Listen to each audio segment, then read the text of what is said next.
મારા ભાઈઓ અને બહેનો તમારા મોટા ભજે સ્વાગતથી મારો હૃદય ગદગદિત છે. હું અહીં કોઈ પંથ કે સંપ્રદાયનો પ્રતિનિધિ બનીને નથી આવ્યો. હું અહીં એ સનાતન ધર્મનો પ્રતિનિધિ છું. તેણે આખી દુનિયાને સહિષ્ણુતા અને સર્વ ધર્મ સ્વીકારનો પાઠ ભણાવે છે. નથી કોઈ ધર્મ લાલો, નથી કોઈ સંપ્રદાય મહાન. મનુષ્યમાં મનુષ્યતા જુએ એ જ સાચું જ્ઞાન. જેમ અલગ અલગ નદીઓ અલગ અલગ રસ્તે વહીને છેવટે સમુદ્રમાં જ ભળે છે, તે મનુષ્ય પણ ગમે તે માર્ગે ચાલે પણ અંતે તો ઈશ્વર પાસે જ પહોંચે છે.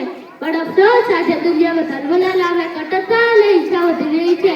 જો આ કટરતા ન હોત તો આજે માનવ સમાજ અત્યાર કરતા વધુ પ્રગતિશીલ હોત. મંદિરમાં તો શોધે છે કે મસ્જિદમાં તો ગોતે છે, ઈશ્વર તો તારા ભીતર આત્મામાં જ ગોતે છે. ઉઠો હવે ઓ લડવૈયા, નિંદ્રા ત્યાગવાનો સમય છે. લક્ષ્ય સામે છે તારી બસ રસ્તો કટાવવાનો સમય છે. લોકો પૂછે છે ઈશ્વર ક્યાં છે? હું કહું છું ઈશ્વર ભૂખ્યાના રોટલામાં અને દુખીલા આંસુમાં ઈશ્વર છે. દરિદ્ર નારાયણની સેવા કરવી એ જ સૌથી મોટો ધર્મ છે. જો આપણે આપણા પાડોશીની પણ સેવા નથી કરી શકતા તો મંદિરમાં જઈને પૂજા કરવાનો કોઈ અર્થ નથી.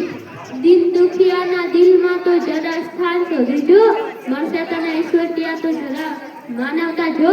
ભારતે મારા માટે માત્ર જમીનનો ટુકડો નથી, તે પવિત્ર તીર્થ છે. તેના કણકણમાં આધ્યાત્મિકતા છે. મારો સંદેશ બહુ સ્પષ્ટ છે. ઉઠો, જાગો અને ધ્યેય પ્રાપ્તિ સુધી મંડ્યા રહો. દુનિયામાં એવું કંઈ જ નથી જે તમે ન કરી શકો. તો સમજદાર તો છે ઈશ્વર તારા વાજ તોફા છે. ખુલ્લે તો ઓળખી લે વિવેક, તું તો ભગવાન છે. અસ્તુ જય હિન્દ, જય ભારત.